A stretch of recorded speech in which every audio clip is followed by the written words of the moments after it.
اعوذ باللہ من الشیطان الرجیم بسم اللہ الرحمن الرحیم فبما رحمت من اللہ، اے حضور، اے نبی کریم صلی اللہ علیہ وسلم، اے میرے محبوب، آپ اللہ کی رحمت کی وجہ سے لنت لہم، لوگوں پر نرم خو ہیں، صحابہ پر آپ نرمی کرتے ہیں۔ ولو کنت فظا، اگر آپ سخت مزاج ہوتے، غلیظ القلب، سخت دل ہوتے، تو لانفضوا من حولک، تو یہ آپ کی جو جماعت تیار ہوئی ہے صحابہ، یہ بھاگ جاتے آپ کے ارد گرد سے، یہ پراگندہ ہو جاتے آپ کے ارد گرد سے۔ فاعف عنہم، آپ ان کی غلطیوں پر ان کو معاف فرمائیں۔ واستغفر لہم، اور اللہ تعالیٰ سے ان کے لیے استغفار کریں۔ وشاورہم فی الامر، اور اپنے معاملے میں ان سے مشورہ لیں۔ فاذا عزمت، بس جب مشورہ لینے کے بعد آپ کسی چیز کا عزم کر لیں، پکا ارادہ کر لیں، تو فتوکل علی اللہ، تو پھر اللہ پر بھروسہ کریں۔ ان اللہ یحب المتوکلین، بے شک اللہ تعالی توکل کرنے والوں کو، بھروسہ کرنے والوں کو پسند فرماتے ہیں۔ ان ینصرکم اللہ فلا غالب لکم، اگر تمہاری مدد اللہ تعالیٰ کرے تو پھر تم پر کون غالب آ سکتا ہے؟ جس کی اللہ مدد کرے اسے کون گرا سکتا ہے؟ وَإِن يَخْذُلْكُمْ، اور اگر اللہ ہی تم کو ذلیل کر دے، رسوا کر دے، تو فَمَنْ ذَا الَّذِي يَنْصُرُكُم مِّن بَعْدِ، پھر وہ کون سی طاقت ہے، کون سی ذات ہے جو اس اللہ کے بعد تمہاری مدد کرے گی؟ وَعَلَى اللَّهِ فَلْيَتَوَكَّلِ الْمُؤْمِنُونَ، اور اللہ تعالیٰ پر ہی ایمان والوں کو چاہیے کہ وہ بھروسہ کریں، توکل کریں۔ سورہ آل عمران کی آیت نمبر 159 اور 160 آپ کے سامنے تلاوت ہوئی ہے، آپ نے ترجمہ سنا۔ اس کے درس کا ایک حصہ کل کے درس میں گزر چکا ہے، آج دوسرا حصہ ہے۔ کل کے درس کا خلاصہ یہ ہے کہ ان آیات میں سے پہلی آیت میں اللہ تعالیٰ نے اپنے محبوب، اپنے حبیب حضور نبی کریم صلی اللہ علیہ وسلم کی توصیف بیان فرمائی، حضور کی تعریف بیان فرمائی کہ اے میرے محبوب، آپ اللہ کے فضل سے نہایت ہی نرم دل ہیں، شفیق ہیں، اللہ نے آپ کو شفقتوں سے بھرا ہوا بنایا، اور آپ لوگوں پر مہربان ہیں، آپ اپنے صحابہ کے ساتھ حسن سلوک کرتے ہیں۔ ذرا آپ توجہ فرمائیں، ذرا تصور کریں، اگر آپ ایسے نہ ہوتے، بلکہ وَلَوْ كُنْتَ فَظًّا غَلِيظَ الْقَلْبِ، اگر آپ تند خو ہوتے، آپ کی زبان سخت ہوتی ہے، جس طرح دنیا کے حکمران، دنیا کے وزیر اعظم، دنیا کے بادشاہ بات بات پہ نوٹس لیتے ہیں، سزائیں دیتے ہیں، معاملات ہوتے ہیں، اگر آپ ایسا معاملہ صحابہ کے ساتھ کرتے، آپ کی زبان سخت ہوتی اور غلیظ القلب، آپ ہر چیز کو دل پہ لے لیتے اور دل آپ کا سخت ہوتا، تو لانفضوا من حولک، یہ جو جماعت تیار ہوئی ہے، یہ جماعت تیار نہ ہوتی، دین کی ترقی رک جاتی۔ اس سے پتہ چلا کہ جو رہبر ہوتے ہیں، رہنما اور مقتدا ہوتے ہیں، چاہے وہ گھر کے بڑے ہوں، چاہے وہ فیکٹری کے مالک ہوں، چاہے وہ کسی چیز میں بڑے ہوں، چاہے وہ اولاد میں والد ہو، اور چاہے شاگردوں میں استاد ہو، چاہے قوم کا لیڈر ہو، اس کو نرم دل ہونا چاہیے، سخت دل نہیں ہونا چاہیے، اس کی زبان بھی شیریں ہونی چاہیے، تو تب لوگ اس کے ارد گرد جڑتے ہیں۔ اور اگر حضور کو فرمایا آپ سخت دل ہوتے تو دین کی ترقی رک جاتی، اور یہ جو چھوٹی سی جماعت صحابہ کی تیار ہوئی ہے یہ ٹوٹ جاتی۔ تو اللہ تعالیٰ نے آپ علیہ الصلوۃ والسلام کی اخلاق حمیدہ یہاں بیان فرمائے، اور اپنی جو خصوصی عنایت ہے اللہ کی، اس کو ذکر فرمایا کہ یہ آپ کا اس میں کوئی کمال نہیں ہے، یہ فبما رحمت من اللہ، یہ اللہ کی رحمت سے ہے، اللہ نے آپ کو نرم دل بنایا، اللہ نے آپ کے دل کو ایسا رکھا ہے۔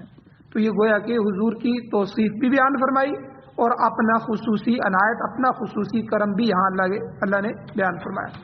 باقی تفصیل کل کے درس میں گزر چکی ہے، اور کل کے درس میں یہ بھی گزرا ہے کہ اللہ نے حضور علیہ الصلوۃ والسلام کو صحابہ کے بارے میں 3 چیزوں کا حکم فرمایا: بخشش، معافی اور مشورہ، کہ ہو سکتا ہے کہ یہ غزوہ احد میں جو ان سے غلطی ہوئی ہے، درہ انہوں نے چھوڑ دیا تھا، پھر کافروں نے پیچھے سے حملہ کیا، اور جیتی ہوئی جنگ شکست میں بدل گئی اور پھر اتنا بے شمار نقصان ہوا. اب حضور کا آپ نرم دل ہونا اندازہ لگائیں کہ حضور نے صحابہ کو پوچھا بھی نہیں. تکلیف ہوئی، سب کچھ ہوا، دندان شہید ہو گئے اور زخمی ہو گئے، حضور بے ہوش ہو کے گر گئے اور 70 صحابہ شہید ہوئے اور سید الشہداء امیر حمزہ ان کا مسئلہ کیا گیا، ان کے ناک کان کاٹے گئے، کلیجہ نکالا گیا اور اسی طرح جو ہے بڑا نقصان ہوا. لیکن حضور علیہ السلام خاموش ہو گئے. حالانکہ نوٹس بھی لے سکتے تھے، ان صحابہ کو بلاتے تو میں نے درے پہ کھڑا کیا تھا، ان کو سزائیں بھی دے سکتے تھے اگر دنیا کے حکمرانوں کی طرح ہوتے. لیکن اللہ نے فرمایا نہیں، میں نے تو آپ کو نرم دل بنایا. یہ آپ کی جماعت ہے، یہ تو صحابہ ہیں. گویا کہ صحابہ کی یہاں فضیلت دیکھیں کہ اللہ خود صحابہ کے لیے حضور سے سفارش کر رہے ہیں کہ آپ 3 کام کریں اپنی اس جماعت کے لیے، میرے اس منتخب چنیدہ لوگوں کے لیے، کہ یہ میں نے جماعت آپ کے لیے چنی ہوئی ہے، یہ آپ کے جان نثار ہیں، آپ کے اوپر جان دینے والے لوگ ہیں. تو لغزش ہو گئی، ہو جاتی ہے غلطی. تو اب آپ کیا کریں؟ فاعفو عنہم، پہلا کام آپ یہ کریں، آپ ان کو معاف فرمائیں. آپ دل میں بات نہ رکھیں، لغزش معاف کریں، کسی قسم کا رنج نہ رکھیں دل میں. پھر دوسرا کام واستغفر لہم، یعنی اللہ تعالیٰ سے بخشش طلب کریں. ہو سکتا ہے کہ چلو رنج دل میں نہیں ہے، لیکن کیسے پتہ چلے گا؟ جو آدمی کسی سے صلح کر لیتا ہے پھر وہ اس کے لیے اللہ سے دعائیں مانگتا ہے، یہ اس کی دلیل ہوتی ہے اے اللہ میرے اس بھائی سے غلطی ہوئی تھی یا مجھ سے ہوئی تھی، یا اللہ ہماری صلح ہو گئی ہے، یا اللہ ہمیں آپس میں جوڑ دے، یا اللہ اس کی مغفرت فرما. آپ دیکھیں جو اللہ سے دعائیں کر رہا ہے. دوسرا حکم یہ ہے معاف کرنے کے بعد آپ ان کے لیے اللہ سے دعائیں مانگیں، آپ مجھ سے ان کے لیے استغفار بخشش مانگیں. ظاہر بات ہے کہ حضور اللہ کے محبوب تھے، تو جس شخص کے لیے اللہ کا رسول اور حضور اور محبوب جو ہے وہ بخشش طلب کریں گے تو اس کا تو ہمیشہ کے لیے کامیاب ہونا یہ پکا ہو گیا. تو 2 چیزیں. تیسری چیز ظاہر بات ہے کہ جب رنج باقی نہیں رہا مگر لغزش کی وجہ سے یہ ہو سکتا تھا کہ آئندہ آپ صحابہ سے مشورہ ہی نہ لیں کہ بھئی یہ تو انہی کے مشورے سے ہی سارا کچھ ہوا ہے، میں آئندہ مشورہ ہی نہیں لوں گا. چلو تو نہیں، اللہ نے فرمایا تیسرا کام آپ یہ کریں وشاورہم فی الامر، کہ اپنے معاملات میں ان سے مشورہ لیا کریں. یہ 3 باتوں کا اللہ تعالیٰ نے حضور کو حکم دیا صحابہ کے بارے میں. اور مشورے کے بارے میں نے 2-3 چیزیں کل بیان کی تھی کہ نبی علیہ الصلوۃ والسلام کے لیے 3 راستے ہوتے ہیں. سب سے پہلا راستہ وحی کا ہے. اللہ قرآن میں بھی فرماتے ہیں وما ينطق عن الهوى ان هو الا وحی یوحى، کہ میرا پیغمبر اپنی خواہشات سے نہیں بولتا کہ جو جی میں آیا بول جائے، جو جی میں آیا کروا دیا. نہیں، وما ينطق، وہ نطق کہتے ہیں بولنے کو، وہ نہیں بولتے عن الهوى، خواہشات سے. ان ہوا الا وحی یوحى، تو پھر کیا ہوتا ہے؟ وہ وہی ہوتی ہے جو ہم ان کی طرف کرتے ہیں. ہر بات وحی کے ذریعے ہم ان کو بتاتے ہیں، پھر وہ اسی پر عمل کرتے ہیں، امت کو بھی کرواتے ہیں. تو سب سے پہلا راستہ حضور کے لیے وحی کا ہے. جہاں وحی آ گئی، احکامات آ گئے، وہاں کوئی دوسرا راستہ نہیں، اس کو ماننا، اس پر عمل کرنا، کیونکہ وہ ڈائریکٹ اللہ کی طرف سے اور حضور کی طرف سے آ گیا. اب جہاں وحی نہیں ہے، وحی نہیں آئی جس معاملے میں، اس میں پھر 2 راستے ہیں. یا تو پیغمبر خود اجتہاد کرے، خود اپنا، اور اللہ تعالیٰ ان کے دلوں میں القاء بھی کرتے ہیں. پیغمبر کا دل صاف ستھرا ہوتا ہے، تو اس کے دل میں جو بات بھی آتی ہے وہ صحیح آتی ہے. تو اس لیے یا تو پیغمبر خود اجتہاد کرتا ہے، اپنے اجتہاد سے کوئی حکم صادر کر دیتا ہے، یا پھر وہ مشورہ کرتا ہے. یہ 3 چیزیں. تو پہلی وہی ہے، وہی کے ہوتے ہوئے باقی 2 چیزیں نہیں ہیں. اگر وہی نہ آئے تو پھر یا تو اجتہاد ہے پیغمبر کا، خود فیصلہ کر لے، یا مشورہ ہے. اس کی مثال میں نے کل بیان کی تھی کہ جب حضرت امی عائشہ صدیقہ رضی اللہ تعالیٰ عنہ پر تہمت لگی تھی تو حضور بڑے پریشان ہو گئے. منافقین نے تہمت لگائی، زنا کی تہمت لگ گئی، اللہ معاف فرمائے. اور اس میں کئی مخلص لوگ بھی شامل ہو گئے، پروپیگنڈا تھا منافقین کا، شکار ہو گئے. تو 1 مہینے تک وہی نہیں آئی. اب حضور اس میں پھر صحابہ سے مشورہ بھی لے رہے. تو یہ تو کل کے درس کا خلاصہ ہے. تو آج کے درس میں کہ مشاورت کی مثالیں کیا ہیں، حضور نے کہاں کہاں مشورہ لیا ہے. 2-3 مثالیں میں آپ کو دیتا ہوں کہ حضور صحابہ سے مشورہ لیتے تھے. مشورے کی بڑی اہمیت ہے. تو مشورہ لینے کا حکم دیا گیا ہے یہ جو ہمارے دعوت و تبلیغ کا بڑا اصول ہے کہ سب ساتھیوں سے ہر بات میں مشورہ لیا جائے. بھئی آج کھانا کون پکائے گا, خدمت کون کرے گا, اس میں بھی مشورہ ہوتا ہے. حالانکہ امیر طے کر دے لیکن اس میں بھی مشورے سے طے ہوتا ہے. کون جو ہے اس ساتھی کے ساتھ جائے گا, کون یہاں بات کرے گا, کون بیٹھ کے بات کرے گا, کون جو ہے گشت میں جائے گا, یہ ہر چیز میں مشورہ ہو رہا ہے. تو یعنی مشورہ اس کی بڑی اہمیت ہے. تو اب حضور علیہ الصلوۃ والسلام کی ایک دو مثالیں ہیں. غزوہ خندق جب ہوا, غزوہ احزاب بھی جسے کہتے ہیں, سورہ احزاب جو ہے پھر نازل ہوئی, 21ویں سپارے کے آخر سے شروع ہوتی ہے اور 22ویں سپارے کے ایک پاؤ تک تقریباً چلی جاتی ہے. لمبی صورت ہے سورہ احزاب. تو غزوہ خندق کے موقع پہ حضور کو پتہ چلا کہ سارا عرب, سارے قبائل یہودی, یہاں جو مدینہ کا یہودی تھا, اب یہودیوں کی سازش دیکھیں, یہودی شروع سے اسلام کا دشمن ہے. اب اسلام نہیں لائے چلو چھوڑ دیتے, لیکن اسلام بھی نہیں لائے اور محمد صلی اللہ علیہ وسلم کی دشمن ہے, قرآن کے بھی دشمن ہے, اور اس کے مٹانے کے در پہ ہیں کہ ہر وقت کہ یہ دین مٹ جائے دنیا سے, مسلمان مٹ جائے. اب حضور علیہ الصلوۃ والسلام کے ساتھ مدینہ کے اندر معاہدہ کر لیا کہ ہم آپ کے حلیف ہیں, آپ کے دوست ہیں, آپ کے حریف جو ہوں گے, دشمن ہوں گے, وہ ہمارے دشمن ہیں, اور آپ کے دوست ہمارے دوست ہیں. معاہدہ ہو گیا, میثاق مدینہ اور اس طرح کے اور جو ہے ان سے معاہدے ہوئے.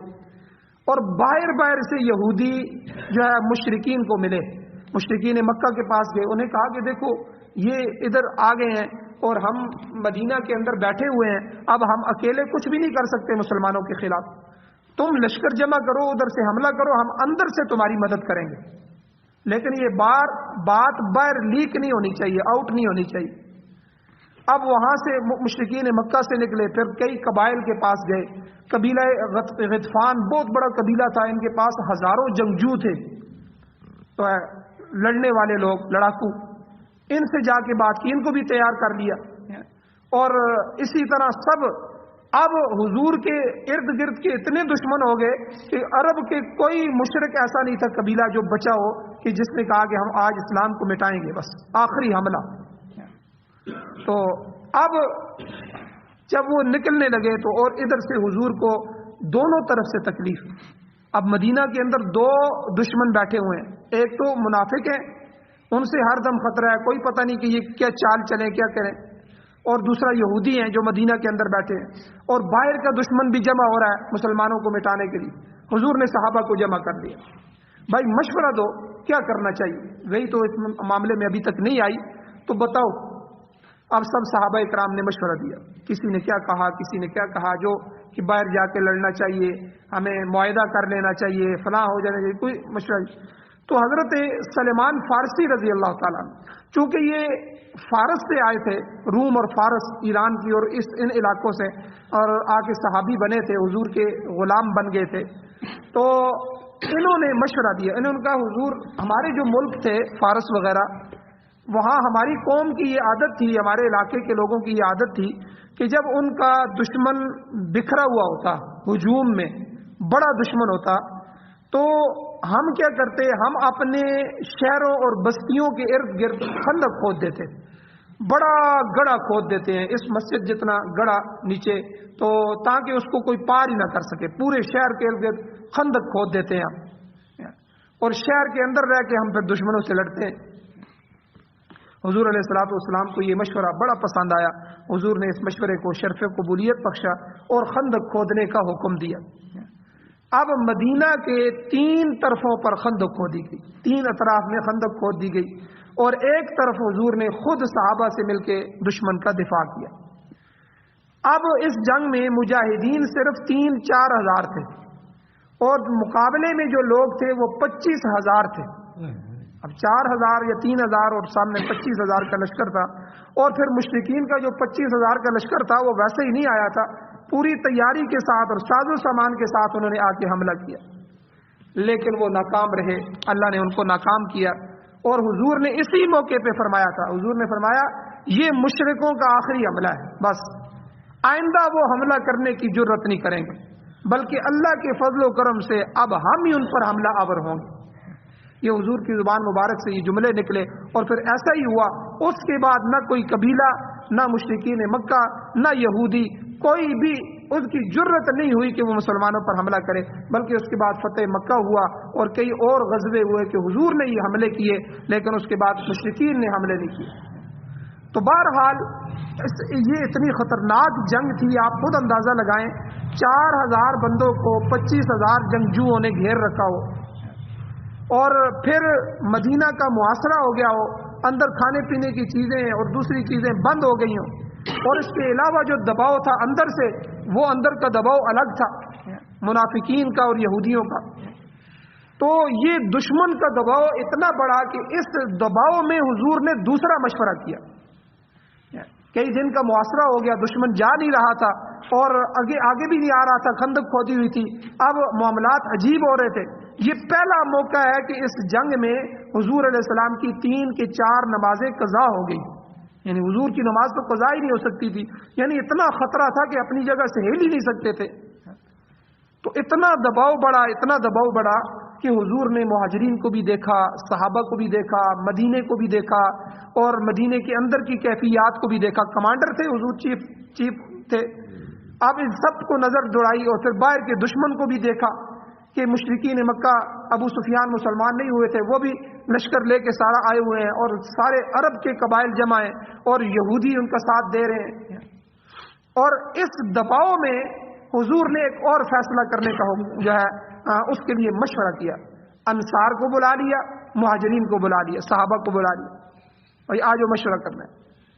اب حضور کا خیال یہ ہوا کہ ان لوگوں میں سے، ان 25,000 میں سے تقریباً 7-8 ہزار کا لشکر یا کم و بیش یہ ایک قبیلہ غطفان کا تھا، ہم اس قبیلے سے معاہدہ کر لیتے ہیں، اس کو تو یہاں سے نکالیں، یہ تو دشمن سے الگ ہو جائے، ان کے سرداروں سے ہمیں معاہدہ کر لینا چاہیے۔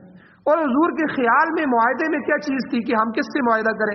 حضور کے خیال میں یہ تھا کہ مدینہ کے اندر جتنی بھی کھجوریں ہیں جو صحابہ کی ہیں، ان کے جو درختوں کی آمدنی ہوگی، کیونکہ ان کی آمدنی، ان کا فصل ہی کھجور تھی سارے سال کی، جس طرح ہماری گندم ہوتی ہے، تو ہم ان درختوں کی ساری آمدنی یا ان کے پھلوں کا کچھ حصہ اس قبیلے کو معاہدہ کر کے دے دیتے ہیں کہ جی جب بھی فصل آئے گی ہم آپ کو پورا حصہ دیں گے یا اتنا حصہ دیں گے، آپ ان سے الگ ہو جائیں۔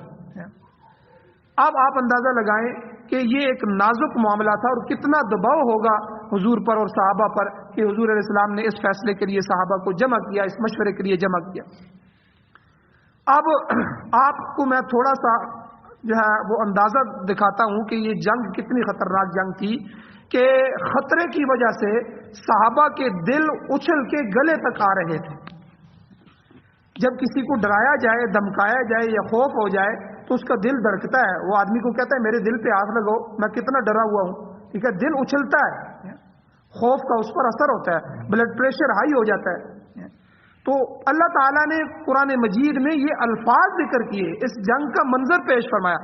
اللہ نے کہا کہ بلغت القلوب الحناجر، وہ اتنے دباؤ میں آ چکے تھے، وہ اتنے خطرے میں آ چکے تھے، اور اتنے جو ہے ڈر اور خوف طاری ہو گیا تھا کہ ان کے صحابہ کے اور حضور کے اور ان کے دل اچھل کے گلے تک آ رہے تھے۔ یہ قرآن کے الفاظ، یعنی پھر آپ اندازہ لگائیں کتنی سخت جنگ تھی۔ حضور نے اس معاملے میں کہ بھائی اتنا بڑا لشکر ہمارے ارد گرد گھیرے ہوئے ہے، اتنا خطرہ ہے، تو ان میں سے ایک قبیلے غطفان کو ہم الگ کرتے ہیں، ان سے ایک معاہدہ کر لیتے ہیں۔ اب چونکہ حضور تو مہاجر تھے، صحابہ تو ہجرت کر کے آئے تھے، اور باغ تو مدینہ والوں کے تھے، اب حضور کو تو اختیار تھا، سارے صحابہ تو جانثار تھے، لیکن حضور نے انصار کی طرف زیادہ توجہ فرمائی، مدینہ کے لوگوں کی طرف قربان جائیں۔ حضور کا ہر دیوانہ، ہر صحابی دیوانہ تھا، جان قربان کرنے والے تھے۔ یہ جو 2 سعد ہیں، 2 سعد، حضرت سعد بن معاذ، حضرت سعد بن عبادہ، یہ دونوں جو ہے انصار کے قبائل کے سردار تھے، یہ حضور کے سامنے بیٹھے ہوئے تھے، سردار تھے اپنی قوم کے، قوم اپنے سرداروں کی بات مانتی ہے۔ انہوں نے حضور کا دباؤ دیکھا کہ حضور اپنی وجہ سے تو پریشان نہیں ہوتے، ہماری وجہ سے پریشان ہے، تو انہوں نے کھڑے ہو کے ایک بیان کیا اور کہا کہ حضور ہم اپنے دفاع کی کوشش کریں گے، ہمیں امید ہے اللہ ہمارے لیے بہتری کا سامان پیدا کرے گا، اور جو ہے آپ جس دباؤ کی وجہ سے ہیں، آپ جو پریشان ہیں، تو بات سنیں حضور، ہم آپ کے جانثار ہیں، ہم آپ پر جان قربان کرنے والے ہیں، اور رب کعبہ کی قسم آپ ہمیں آگ میں کودنے کا حکم دیں گے تو ہم بلا سوچے سمجھے آگ میں بھی چھلانگ لگا دیں۔ تو اس لیے آپ یہ نہ کہیں کہ ہمارے اوپر کوئی بات آئی ہے، ہم آپ کے اوپر فدا ہونے والے ہیں، اس لیے ہماری فکر کو چھوڑیں۔ باقی رہی حضور یہ جو آمدنی کی آپ بات کر رہے ہیں، مدینہ کی کھجوریں، ہم اپنی کھجوریں ان کو کیوں دیں مشرکوں کو؟ کیا ہم ڈرے ہوئے؟ ہم ایک کھجور بھی ان کو نہیں دیں گے۔ تو اس لیے حضرت سعد بن معاذ اور حضرت سعد بن عبادہ رضی اللہ تعالی عنہما ان دونوں نے حضور سے کہا کہ حضور ہمیں آپ کی رائے سے اتفاق نہیں ہے، آپ کے مشورے سے اتفاق نہیں ہے۔ حضور خوش ہو گئے اور صحابہ کے جو ہے اس رائے سے اتفاق کیا، اور آپ نے جو مجوزہ معاہدہ تھا وہ پھر نہیں کیا۔ پھر بالآخر جو ہے اللہ تعالیٰ نے اہل اسلام کی مدد فرمائی اور مشرکین ناکام اور نامراد ہو کر وہاں سے واپس لوٹے۔ اب یہاں ایک اور فقہی مسئلہ سمجھ لیں کہ کیا صحابہ یا کوئی بندہ بھی یعنی صحابی حضور کی مخالفت یعنی مشورے کو رد کر سکتا ہے؟ یہاں دو باتیں ہیں، مشورہ اور حکم، ٹھیک ہے۔ ایک یہ ہے کہ حضور کسی بات کا حکم فرمائیں کہ یہ کرو، تو یاد رکھیں اس میں تو کوئی گنجائش نہیں ہے، اس حکم کو ماننا فرض ہے، اس کی اطاعت فرض ہے، اطیع اللہ و اطیع الرسول۔ لیکن ایک بات حضور مشورہ کریں، مشورہ ہوتا ہی یہی ہے کہ بھئی آپ بات بتائیں آپ کی کیا رائے ہے، اس میں آپ کی رائے امیر کے رائے کے خلاف بھی ہو سکتی ہے، اس میں گنجائش ہے۔ بعد میں آخر میں امیر جو حکم دے دے، جو مشورہ مکمل ہو جائے اسی پہ عمل کر لیا جائے، لیکن آپ مشورے میں اپنے امیر کی مخالفت کر سکتے ہیں، آپ اپنی رائے پیش کر سکتے ہیں۔ اس کی میں ایک مثال آپ کو دیتا ہوں۔ دو صحابی تھے، حضرت بریرہ اور حضرت مغیث۔ حضرت بریرہ جو تھی یہ باندی تھی، لونڈی غلام تھی حضرت مغیث کی۔ حضرت مغیث کالے کلوٹے تھے، رنگ کے اچھے نہیں تھے، صحابی رسول تھے، بہت ہی نیک آدمی تھے، لیکن صورت اچھی نہیں تھی۔ لیکن حضرت بریرہ جو تھی اگرچہ وہ غلام اور لونڈی تھی لیکن وہ انتہائی خوبصورت تھی۔ اب شرعی مسئلہ یہ ہے کہ جو عورت غلام ہو، کسی کی لونڈی ہو، وہ اسے اپنی ما ملکت ایدیکم، اس کو جو ہے اپنی لونڈی کو اس سے نفع اٹھا سکتا ہے، اس کو اولاد کے لیے استعمال کر سکتا ہے، یعنی بیوی بنا سکتا ہے۔ لیکن ایک اور مسئلہ شرعی یہ ہے، اگر اس نے اپنی اس لونڈی کو غلام کو آزاد کر دیا، اس عورت کو، تو آزاد ہونے کے بعد اسے اختیار ہوگا کہ وہ جو ہے اپنے نکاح کو توڑ دے یا باقی رکھے، یہ اس کو اختیار ہو، کیونکہ اب وہ آزاد ہو چکی ہے۔ اسی طرح اس کی اپنی ہو یا کسی کی غلام عورت ہو۔ اب ہوا یہ تھا کہ حضرت بریرہ کسی کی لونڈی تھی، ان سے حضرت مغیث نے رشتہ مانگا، انہوں نے اپنی لونڈی کی شادی ان سے کروا دی۔ اب ان کی شادی چل رہی تھی، لیکن طبعاً یہ ان کو پسند نہیں کرتی تھی، لیکن چونکہ وہ رہ رہی تھی، لونڈی تھی، ان کو اختیار بھی نہیں تھا۔ اب یہ ہوا کہ ان کو ان کے مالک نے آزاد کر دیا۔ اب جب آزاد کر دیا تو ان کو اختیار آ گیا کہ میں اپنے نکاح کو باقی رکھوں کہ نہیں۔ انہوں نے کہا جی میرا کوئی نکاح نہیں ہے، میں اب فارغ ہو گئی۔ لیکن حضرت مغیث جو تھے رضی اللہ تعالیٰ عنہ، وہ بڑی محبت کرتے تھے ان سے، وہ آئے اور حضور علیہ السلام کے پاس رو رہے تھے، یعنی صحابہ حدیث میں آتا ہے، انہوں نے کہا کہ حضور میں بڑی محبت کرتا ہوں، اور ابھی بریرہ جو ہے وہ یہ کہہ رہی ہیں۔ حضور نے فرمایا کہ بھائی بات تو یہی ہے، شریعت کا مسئلہ تو یہی ہے، اللہ کا حکم تو یہی ہے، چلو میں ان سے مشورہ کرتا ہوں، ان سے آپ کی سفارش کرتا ہوں۔ اب حضور نے حضرت بریرہ رضی اللہ تعالیٰ عنہ کو بلا لیا، تو ان کو بلا کے کہا کہ بریرہ دیکھو تمہیں پتہ ہے کہ مغیث تم سے کتنی محبت کرتے ہیں؟ انہوں نے کہا کہ حضور بڑی محبت کرتے ہیں، بالکل آپ کی بات بجا ہے۔ تو فرمایا کہ دیکھو آپ ان کے ساتھ نکاح میں رہیں۔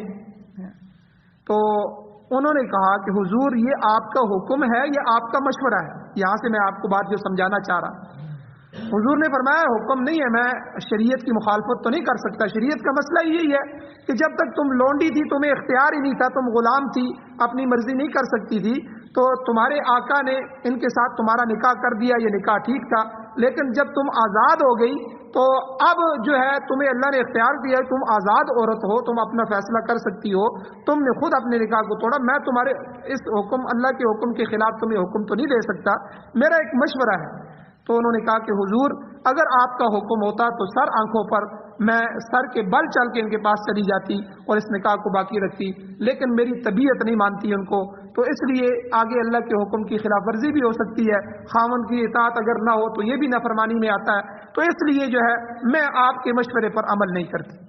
اب دیکھیں کھل کے مشورے کو رد کر دیا، حکم ہے تو آپ بتائیں، ہماری جان بھی حاضر ہے، میں ساری زندگی گزارنے کے لیے تیار ہوں، لیکن اگر آپ صرف مشورہ دے رہے ہیں تو میں آپ کی رائے پر عمل نہیں کرتی۔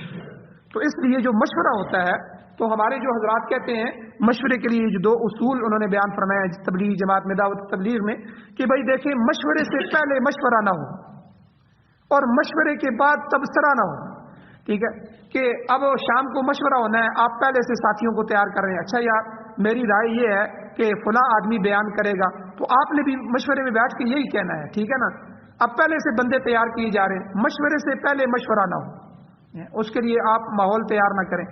اب مشورہ ہو گیا، ٹھیک ہے، امیر نے ایک فیصلہ کر دیا آخر میں، اس کے بعد تبصرہ نہ ہو، اوہو میری بات نہیں مانی، اور جی فلاں بڑے عالم آئے تھے انہوں نے وہ مشورہ دیا تھا، ان کی بات بھی نہیں مانی، ان کی مان لیتے۔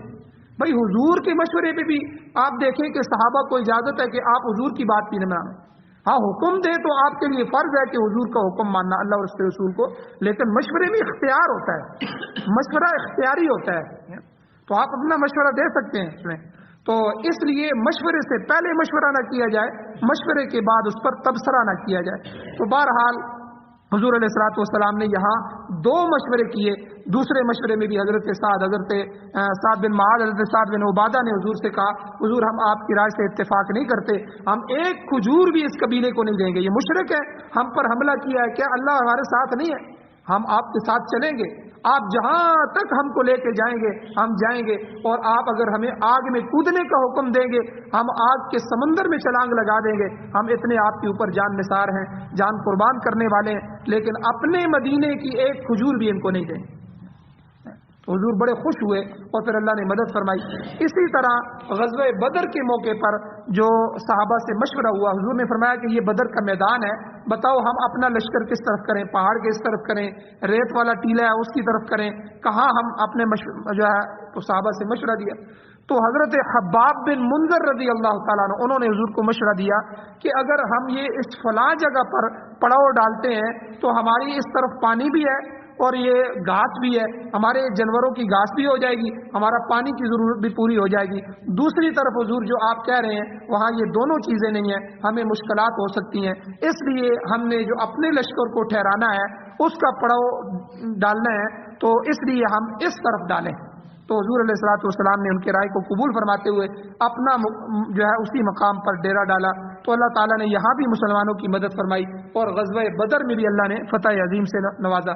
تو کہنے کا مقصد یہ ہے اس قسم کے اور بھی بہت سے واقعات آتے ہیں جن میں نبی کریم صلی اللہ علیہ وسلم نے صحابہ سے مشورہ فرمایا تھا، جب تک اللہ تعالیٰ کا واضح حکم بذریعہ وحی نہیں ملتا تھا تو آپ مشورہ بھی کرتے تھے اور اجتہاد بھی فرماتے تھے، گویا اللہ تعالیٰ نے مشورے کا قانون بھی یہاں سمجھا دیا، اور میں نے کافی جو ہے تفصیل کے ساتھ آپ کو مشورے کے کئی احکامات بتا دیے ہیں۔ آگے مشورے کی فقہی حیثیت کیا ہے، کیا حضور پر صحابہ سے مشورہ لینا مستحب تھا یا فرض اور واجب تھا، اس کی کیا حیثیت ہے، اور اسی طرح ہمارے ہاں جو ڈکٹیٹرشپ ہے، جمہوریت ہے، اور اس نظام میں ووٹ ڈالنے کو بھی مشورہ کہا جاتا ہے، ووٹ ڈالنا یا اس طرح کی اور جو چیزیں ہیں ان کی کیا حیثیت ہے، انشاءاللہ کل کے درس میں بیان کیا جائے گا۔ اللہ جل شانہ سے دعا ہے اللہ ہمیں عمل کی توفیق عطا فرمائے، آمین۔ الحمدللہ رب العالمین والعاقبۃ للمتقین والصلاۃ والسلام علی رسولہ النبی الامی الکریم۔ یا اللہ ہماری کمیوں کوتاہیوں کو معاف فرمائیے، درگزر فرمائیے، صغیرہ کبیرہ گناہوں کو معاف فرمائیے۔ یا اللہ قرآن و سنت کو پڑھنے، سننے، سمجھنے اور اس پر عمل کرنے کی توفیق عطا فرمائیے۔ یا اللہ اس قرآن کو، یا اللہ اس سنت کو، حضور کے مبارک طریقوں کو بطور آئین، بطور دستور، بطور ضابطہ حیات، یا اللہ پاکستان سمیت پوری دنیا میں یا اللہ اس نظام کو غالب فرمائیے۔ یا اللہ قرآن و سنت کا نظام ہمیں نصیب فرمائیے، خلافت راشدہ، امارت اسلامیہ کا نظام ہمیں نصیب فرمائیے۔ یا اللہ جو حضرات بیمار ہیں ان کو شفا عطا فرمائیے، جو پریشان حال ہے ان کی پریشانیوں کو دور فرمائیے۔ ہمارے ایک بہت ہی عزیز دوست، بہت ہی دل کے ساتھ لگنے والے دوست، ان کے لیے پریشانیاں ہیں، انہوں نے دعاؤں کی درخواست کی ہے، دعا ہے اللہ جل شان ان کی پریشانیوں کو دور فرمائے، اللہ ان کی مدد و نصرت فرمائے، اللہ تعالیٰ غیب کے خزانوں سے مدد فرمائے، اور اسی طرح یا اللہ جو حضرات ایمان کی حالت سے اس دنیا سے جا چکے ہیں یا اللہ ان سب کی بخشش فرمائیے، یا اللہ ہماری دعاؤں کو محض اپنے فضل و کرم سے قبول فرمائیے۔ صلی اللہ تعالیٰ علی خیر خلقہ محمد و آلہ و اصحابہ اجمعین برحمتک یا ارحم الراحمین۔